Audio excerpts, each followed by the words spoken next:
The police are on the road to protect us. Yet recent incidents have left citizens feeling unsafe when the police approach. It was really scary. I felt my stomach drop. I was just like, oh man, what's gonna happen? And immediately my dad went into, oh, they just pulled me over because I'm a black man. Well, again, we have regular training about the topic of implicit bias.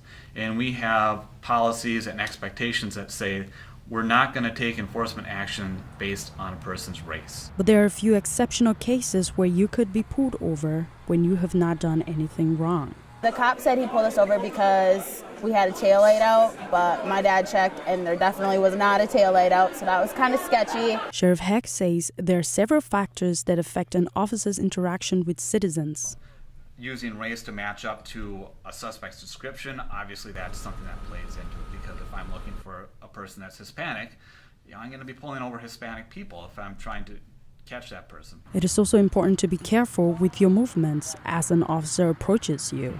When we pull those vehicles over, we don't necessarily know if we're dealing with just a citizen who happens to be in the wrong place at the wrong time with a vehicle that matches a possible description, or if we have the actual suspect.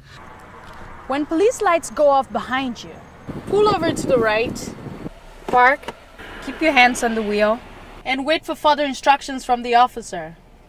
Making slow, controlled movements, and if you need to go reach for anything, that you let the officer know. Sheriff Heck says it's better to respect the instructions and complain later.